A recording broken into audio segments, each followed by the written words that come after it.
Maraming salamat kay Ginoong Peter Caramon. 6,200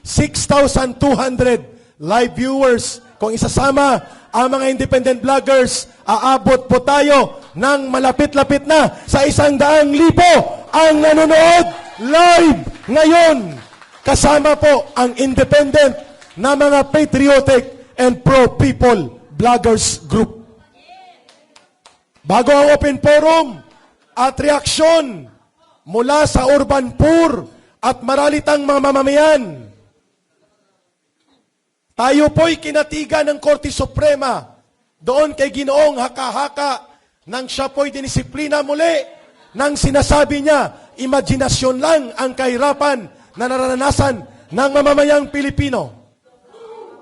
Akala niya maliligaw ang atensyon ng mamamayang Pilipino na ang may sala ay ang kanyang amo, na kung kaya ang presyo ng bigas nang bumaba, si Rodrigo Duterte ang pinakamagandang klase was only 42 pesos to 44 pesos per kilo.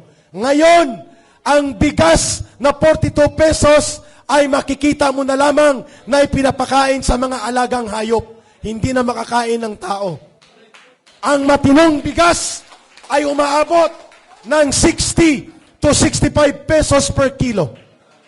Ibig sabihin, 40% halos ang itinaas ng pangunahing konsumo na pagkain ng mamamayang Pilipino. At sabi mismo ng Philippine Statistics Authority, ang nagugutom na pamilya na nakakaranas ng gutom na halos isang kain sa isang araw sa Metro Manila, hindi bababa sa mahigit 2.4 million families. Pamilya yun. Sa buong bansa ay umaabot ito ng humigit kumulang 6 na milyong Pilipino ang nakakaranas ng gutom araw-araw at nabubuhay sa less than 200 pesos per day. So sino ngayon ang bobo, Larigadon? Sino ngayon ang haka-haka? Kaya ka linatigo at dapat palayasin ka kasama ng amo mo sa Malacanang. Tama! Yun po ang dahilan kung bakit nandito tayo ngayon. Hindi po lamang ito sapagkat kinikilala natin ang matino na pamumuno ni Rodrigo Duterte. He may not be perfect as a president, but he was the president na siyang nagbigay ng puso at pagmamahal sa mamamayang Pilipino, anuman ang kanyang pagkukulang sa kanyang sarili. Yun ang ginahanap ng mamamayan. Decisibo, matino, at hindi ginagatungan at nirerendahan ng ninuman na uri ng Pangulo, kundi Pangulo ng bawat mamamayang Pilipino na kanilang nirerespeto. Tama? Yan ang dahilan kung bakit napakahalaga ng pagtitipon na ito.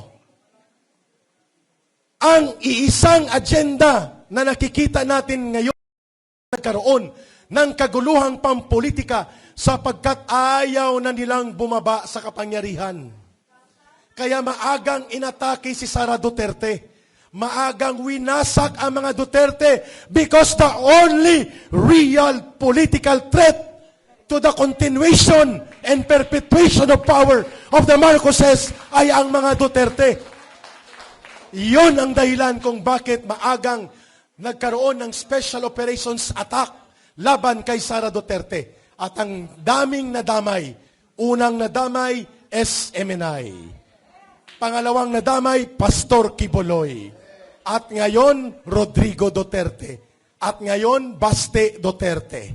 Mayor Mike Rama, Governor Hubahib, Governor Mamba. Sino pang isusunod na kakatayin